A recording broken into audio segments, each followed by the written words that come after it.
Hello everyone, good morning. কেমন আছো তোমরা সবাই? আশা করি ভালো আছো। পায়েল লাইফস্টাইলের আমি পায়েল আর চলে এলাম প্রতিদিনের মতো আজকে আরও একটি নতুন ব্লগ নিয়ে।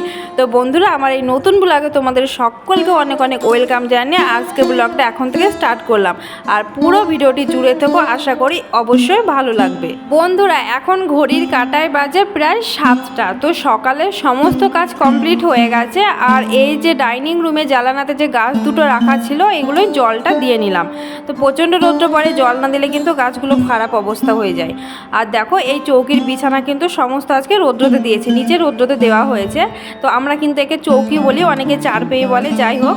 তো যাওয়া যাক, চলো বেলকনিতে। তো এর আগের দিন দেখলে যে রান্নাঘর পরিষ্কার করে নিলাম। তো মা দুর্গা তো আসার টাইম হয়ে যাচ্ছে, এক এক করে তো সব কিছুই করতে হবে আমাদের। আর এদিকে দেখো, আজকে আবার আলমারির জামা কাপড় রোদে দিয়েছি, তবে সবগুলো না, মানে কিছুটা তোমাদেরকে দেখাচ্ছি কোনগুলো রোদে দিয়েছি, অবশ্যই দেখতে পাবে। আর অনেক বন্ধুরাই জানো যে ভাদ্র মাসে রোদ্রেতে জামা কাপড় গরম করতে হয়, তো আমিও কিন্তু গরম করতে দিয়েছি। আর প্রত্যেক বছর যখন এই জামা কাপড় গরম করি, ঘর ঝাড়ি, তখনই মনে হয় যেন না, দুর্গাপুজো আসছে, মা আসছে, খুব ভালো লাগে জানো তো, মনের মধ্যে একটা আনন্দ থাকে সকল সময়।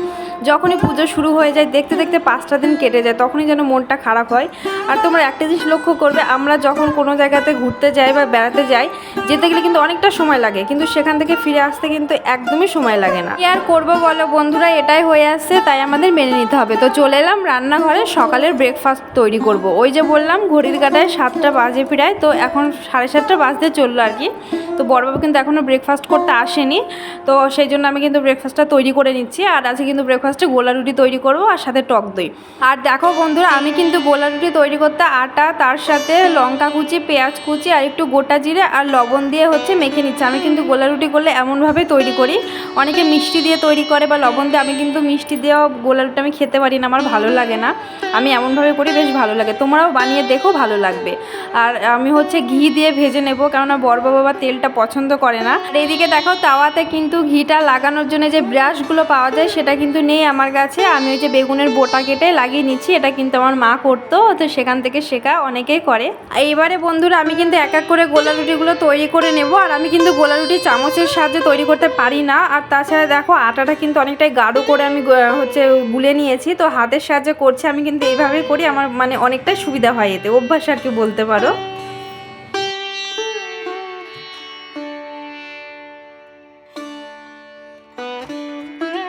বন্ধুরা, আমার কিন্তু সকালের ব্রেকফাস্ট তৈরি করা হয়েও গেছে, বড়বাবু ডিউটি থেকে চলে এসেছে। তো দেখো, খেতে বসে পড়েছি। আর এই হচ্ছে টক দই আর গরম গরম গোলা রুটি, ভীষণ ভালো লাগে খেতে।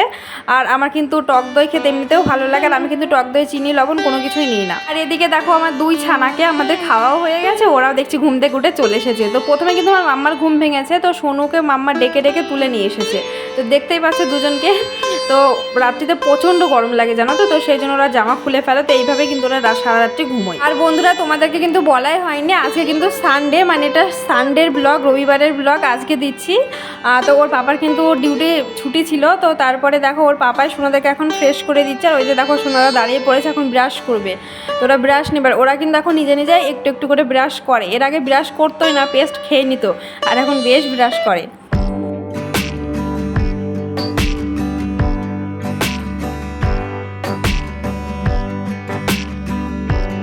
বন্ধুরা, চলে এলাম রান্নাঘরে। আমি কিন্তু অফ ক্যামেরায় সোনাদের খিচুড়িটা রান্না করে রেখেছিলাম, তোমাদের সাথে শেয়ার করা হয়নি। তো দেখো, সোনাদের খাবার নিয়ে বসে পড়েছি, ওদেরকে এখন খাইয়ে দেবো।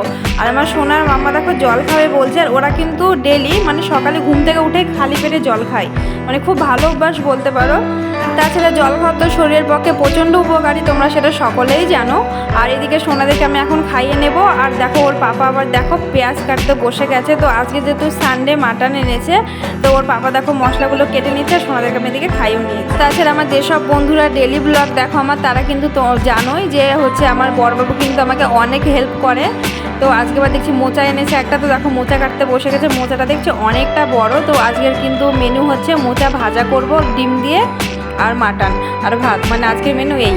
আর আজকে কিন্তু আমি রান্না করছি না, সব পুরোটাই কিন্তু বড়বাবু করবে। তো যেহেতু জামা কাপড় রোদে দিয়েছে, ওদিকে সোনাদিকে সামলাতে হবে, তো বলছি তুমি ওদিকে করে নাও, আমি এদিকে করে নিই, তাহলে কিন্তু অনেকটাই তাড়াতাড়ি হয়ে যাবে। আর বন্ধুরা আজকে কিন্তু রান্নাবান্না তোমাদের সাথে সেরকমভাবে শেয়ার করছি না, জাস্ট একটু একটু ভিডিও করে রেখেছি, সেগুলো তোমাদেরকে দেখিয়ে দিই। বন্ধুরা এদিকে দেখো মোচা কাটা হয়ে গেছে, মোচাটা কিন্তু এখনো সেদ্ধ করা হয়নি, করে নিতে হবে। তো এরই মধ্যে দেখো আবার মানে ঝিরিঝিরি বৃষ্টি পড়তে শুরু করে দিয়েছে। তো আমি কিন্তু মানে হুটোপাটা করে জামা কাপড়গুলো সব তুলে নিয়েছি, তো তোমাদের সাথে শেয়ার করিনি।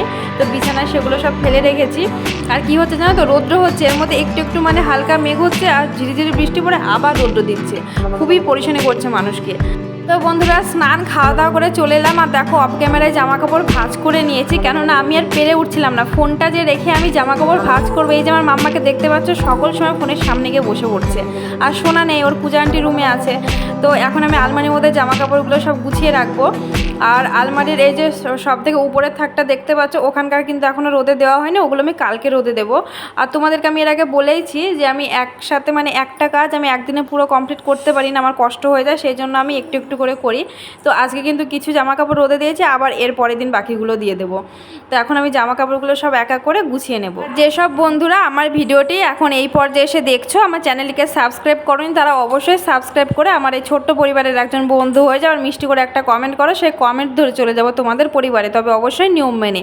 আর হ্যাঁ, অনেক দিদিভাই আছো তোমরা এসে কমেন্ট করছো, ভিডিও দেখছো, দিদিভাই ভিডিও দেখলাম ভালো লাগলো, তারা কিন্তু চ্যানেল সাবস্ক্রাইব করছো না। প্লিজ তোমরা চ্যানেল সাবস্ক্রাইব করো, আমি অবশ্যই সময় মতো ব্যাক দিয়ে দেবো। বন্ধুরা তোমাদের সাথে কথা বলতে বলতে কিন্তু আমার আলমারির জামা কাপড় গুছিয়ে নেওয়া হয়ে গেছে। নিচেরগুলো এমন অবস্থাতেই থাকবে, একদম রোদে দিয়ে, তারপর আবার ওই বাকিগুলো গুছিয়ে নেব। আর দেখতেই পাচ্ছ আমার মাম্মা কতটা হেল্প করছে আমাকে। তো জামা কাপড় গোছানো হয়ে গেছে, চলো এখন রেস্ট করব, এখন একটু ঘুমোবো, সোনাদেরকে ঘুম পাড়িয়ে আর দেখাবে তোমাদের সাথে আবার পরে, ততক্ষণ সাথে দেবো। বন্ধুরা চলে এলাম একদম বিকেলবেলায়। তো আকাশটা দেখো এত সুন্দর লাগছিল, কি বলবো, ভিডিও করে নিয়েছি।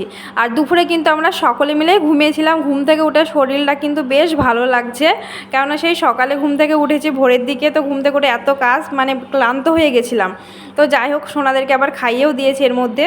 আর বন্ধুরা ভিডিওটি আবার শেষের দিকেও চলে এসেছি। তো আজকে ভিডিও এখানেই এন্ড করব। যদি ভালো লেগে থাকে তাহলে লাইক কমেন্ট শেয়ার করে পাশে থেকে যেও। দেখা হবে নতুন কোনো ব্লগে। টাটা।